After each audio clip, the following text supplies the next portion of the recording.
Hello বন্ধুরা, আসুন আমার চ্যানেলে আপনাদেরকে স্বাগত জানাই। আমি কৌশিক ঘোষ। দেখুন, আমি আপনাদেরকে পনিরের রেসিপি এখন করে দেখাবো। আমি পনিরটাকে সেদ্ধ করে রেখেছি। দেখুন কি সফট হয়েছে পনিরটা, জলটা ঝরিয়ে রেখেছি। এবার এখানে আমি কড়াইতে তেল গরম করে নিয়েছি। তেলের মধ্যে প্রথমে আমরা একটু চিনি দিয়ে দেবো। এবার আমরা তেলের মধ্যে গোটা গরম মশলা ফোড়ন দিয়ে দেবো, আর তার সাথেই তেজপাতা দিয়ে দেবো। থেতো করে রাখা আদা দিয়ে দেবো, ভালো করে মিশিয়ে নেব। আদাটা সামান্য বাটা হয়ে গেছে। এবার আমরা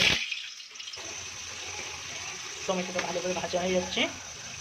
সামান্য একটু নুন দেবো, জিরের গুঁড়ো, ধনে গুঁড়ো, হলুদ গুঁড়ো, ভালো করে মিশিয়ে ভেজে নেব। মশলাটা কষিয়ে নেব ভালো করে। রং হওয়ার জন্য আমরা এই কাশ্মীরি লঙ্কা গুঁড়ো দিয়ে দিচ্ছি। ভালো করে মিশিয়ে নেব। মশলার থেকে রং ছেড়ে একটু তেল ছেড়ে এসছে। আমরা এর ভেতরে কেটে রাখা কাজু আর চারমগজ দিয়ে দেবো, ভালো করে মিশিয়ে নেব। সামান্য একটু জল দিয়ে দেবো। মশলাটা ভালো করে কষিয়ে নেব। মশলাটা এবার ভালো করে কষানো হয়ে গেছে। দেখুন তেল ছেড়েছে। দেখুন মশলা থেকে তেল ছেড়ে দিয়েছে। এবার আমরা এর মধ্যে পনিরটা দিয়ে দেবো। দেখুন আমরা এর মধ্যে পনিরটা দিয়ে দিয়েছি। এবার ভালো করে মিশিয়ে দেবো। ভালো করে আমরা পনিরটা মিশিয়ে নিয়েছি। এবার একটু সময় আমরা রান্না করবো ভালো করে।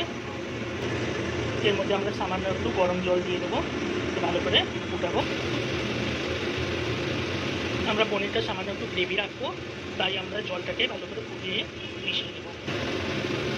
দেখুন পনিরের গ্রেভিটা হয়ে এসছে। এবার পনিরটা হয়ে এসছে, আমি এতে পরিমাণ মতন আর সামান্য একটু নুন দিয়েছি। এবার আমরা নামানোর আগে এই গরম মশলা গুঁড়ো আর একটু ঘি দিয়ে আমরা নামিয়ে নেব। এটা নিরামিষ। নামানোর আগে সামান্য একটু ঘি দিলাম, ভালো করে মিশিয়ে নেব।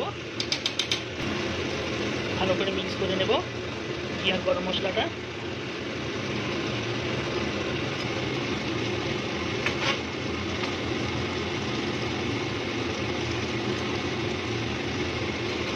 আমার পনিরের তরকারি হয়ে গেছে। যদি ভিডিওটি ভালো লেগে থাকে তবে আমার চ্যানেল কুলিনারি আর্টিস্ট কৌশিক ঘোষকে সাবস্ক্রাইব করুন। ভিডিওটি ভালো লেগে থাকলে লাইক করুন, শেয়ার করুন, আমার চ্যানেল সাবস্ক্রাইব করুন, আর আমার ইনস্টাগ্রাম আইডি কৌশিক ঘোষ 70 কে ফলো করুন। ধন্যবাদ।